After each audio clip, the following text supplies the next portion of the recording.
विगत दिनों 15-16 नवंबर की दरमियानी रात बोहरा मस्जिद के सामने कपड़े की दुकान और गोदाम में लगी आग से जहां कारोबारी को करोड़ों रुपए का नुकसान हुआ है, तो वहीं आगजनी की घटना में पड़ोसियों के मकान की भी छत पहुंची है। इस मामले में हेमंत चंदेल, विनोद चंदेल और गजराज चंदेल आदि के मकानों में नुकसान हुआ है।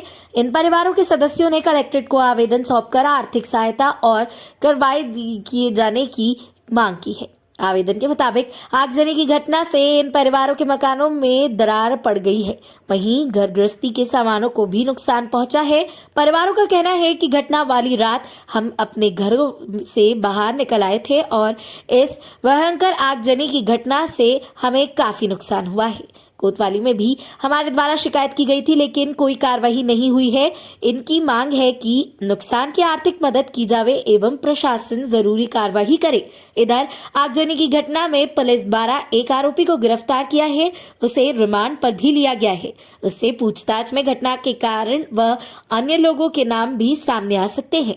ऊना जिला संवाददाता योगेंद्र शर्मा की रिपोर्ट। मेरा नाम सिमरन चंदेल है जी। आप कलेक्टेड आए, किस समस्या को लेके आए? कलेक्टेड हम उस समस्या को लेके आए, जैसे हमारे बोहरा मस्जिद के जस्ट सामने अभी गोदाम में आग लगी थी, तो अभी तक कोई निराकरण नहीं हुआ है। ना ही हमने सिटी कोतवाली में आवेदन दिया था, उसका कोई भी संविधान नहीं हुआ है। ना ही कोई चेक करने आया है कि किस हालत में रह रहे हैं, किस हालत में नहीं रह रहे हैं। घर रोड पे आ गए हैं हम लोग, छोटे छोटे बच्चे हैं हमारे घर में। और जैसे हमने उससे मदद मांगी तो वो ये बोलता है कि आप इसी में रहो, कि कुछ नहीं हुआ है, क्रैक्स आए हैं, हम करवा देंगे। उसने ये बोला है, बट ये नहीं बताया है उसने कि कब तक करवाएंगे। और बच्चे हैं, डर लगता है कि बिल्डिंग कब गिर जाए कब नहीं गिरे। अभी भी पूरा पानी इससे भरा हुआ है हमारा घर। ये किसके द्वारा बोला गया है? ये मकान मालिक के द्वारा बोला गया, जो गोदाम में आग लगी उनके द्वारा बोला गया था कि आप इसी में रहो, कोई टेंशन की बात नहीं है, आप रहो। फिर हम छोटे छोटे बच्चे हैं, 1-1 साल के, उनके साथ कैसे रह सकते हैं, आप ही बताओ। आपका घर कहाँ पे है? हमारा घर बोहरा मस्जिद के जस्ट सामने है, उनकी दुकान के बगल में बिल्कुल चिपक के। पूरी दीवारों में क्रैक है, नीचे से क्रैक है, जीने पूरे फट चुके हैं, उसमें कैसे रह सकते हैं। डर है वो कभी भी गिर जाए। कितने घर डैमेज हुए हैं पास में? हमारे 3 घर पूरे परिवार के लाइन से डैमेज हुए हैं। जो हमारी चाची है, इनका घर बीच में पड़ता है और लास्ट में इनका घर पड़ता है। उधर की भी पूरी दीवार क्रैक हो रही है। किस किस के घर डैमेज हुआ है? हेमंत सिंह चंदेल का, विनोद सिंह, गजराज सिंह चंदेल। अभी क्या समस्या आ रही है?